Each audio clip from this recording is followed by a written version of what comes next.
All right, Class 10 students, let's get into it. The non-cooperation movement is a huge topic for your exams, we all know that. But have you ever stopped to think what it really meant to the people living through it? Well, that's exactly what we're going to do. In this explainer, we are breaking down the differing strands of the movement to get you totally exam ready. We're A1 Institute, and our mission is to make this stuff simple, clear, and easy to remember for your exams. So hey, if you find this guide helpful, do us a favor and hit that like button, share it with your friends, and subscribe for more chapters explained just like this one. Okay, here's our game plan. First, we'll look at the big unified call to action that kicked everything off. Then we're going to see how that one message was heard and acted on in 3 totally different places: the cities, the countryside, and then by the plantation workers. And finally, we'll tie it all together. Let's do this. So picture this. It's January 1921. The Non-Cooperation-Khilafat Movement is officially underway. All kinds of different social groups jump in, all of them answering one single powerful call: the call for Swaraj, self-rule. Man, that word was electric. But here is the absolute key question, the one this whole topic really hinges on. What did Swaraj actually mean to everybody? Did a lawyer living in a big city and a poor farmer in a tiny village hear that word and think the same thing? As you're about to see, the answer is a big, fat no. First up, let's head to the cities. This is really where the movement first exploded, with just incredible energy, mostly coming from the middle class. It was amazing. You had thousands of students literally walking out of government schools and colleges. Headmasters and teachers just resigned. Lawyers gave up their well-paying jobs. The economic side was just as intense. People were boycotting foreign goods, picketing liquor shops, and gathering for these huge bonfires where they burned piles of foreign cloth. And you'll see this word picket a lot. It's a key tactic. All it really means is a type of protest where people literally stand in front of a shop or an office and block the entrance. Super simple, totally nonviolent, but a really effective way to cause disruption. And the effect? It was massive. Just look at the numbers for foreign cloth. The boycott worked so well that the value of imports was practically chopped in half. It dropped from 102 crore rupees to just 57 crore. All in a single year. That was a huge economic punch to the British. So, if everything was going so great, what happened? Why did this fire that was burning so brightly in the cities start to, well, fizzle out? This is a really important point to understand. It really came down to a couple of practical problems. First, money. Khadi cloth, the Indian alternative, was hand-woven and way more expensive than the cheap, mass-produced stuff from Britain. Poor people just couldn't afford it long-term. And second, there were no alternatives. People boycotted British schools and courts, which was great, but there weren't enough Indian schools and courts to take their place. So after a while, people had to start trickling back just to make a living. All right, now let's leave the cities behind and travel out into the countryside. Because out here, the movement took on a whole new life, and the idea of Swaraj meant something completely different. This is where things get really interesting. Over in a region called Awadh, for example, the peasants weren't really fighting the British directly. Nope. Their struggle was with the local landlords, the talukdars, who were charging them insane amounts of rent.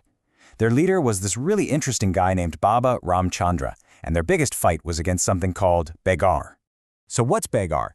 It was basically a system of forced labor. Landlords could force villagers to come work on their land for absolutely no pay. So for these peasants, Swaraj wasn't some abstract political concept. It was simple: an end to begar, lower rents, and kicking out these oppressive landlords.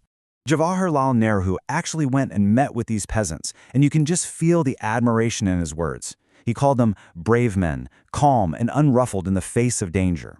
He was so impressed by their spirit and their discipline. Okay, now let's head way down south to the Gadem Hills in Andhra Pradesh. Things here were different, very different. In the early 1920s, what popped up here wasn't a peaceful protest. It was a militant guerrilla war, something the Congress definitely did not approve of. Their leader, Alluri Sitaram Raju, is such a complex figure. I mean, he was a huge fan of Gandhi. He told everyone to wear khadi and give up drinking. But, and this is a massive but, he was totally convinced that India could only be freed by violence, not nonviolence. He even claimed he had magical powers. His followers started attacking police stations and trying to kill British officials, a world away from Gandhi's ideals. And that brings us to our final group, the plantation workers in Assam. For them, freedom and Swaraj meant something even more fundamental, more personal. It It was about the simple right to go home. To really get this, you have to understand this law, the Inland Emigration Act of 1859. It was just brutal. It basically meant that workers on the tea plantations were prisoners. They were not allowed to leave the gardens without permission, and guess what? They almost never got permission. They were trapped miles and miles away from their homes. So you can imagine what happened when they heard about Mahatma Gandhi and the Non-Cooperation Movement. They thought Gandhi Raj was finally coming.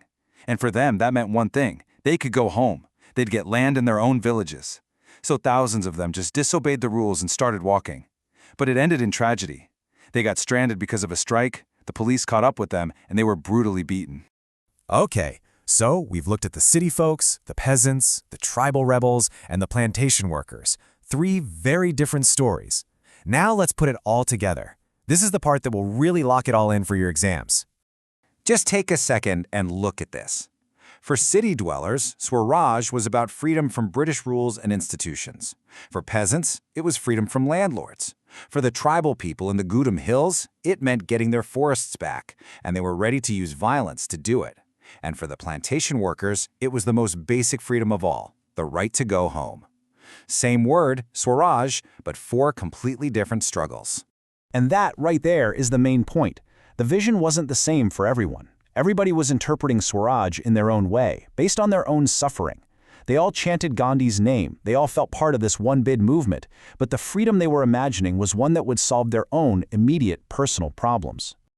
And that is how you break down the differing strands within the movement.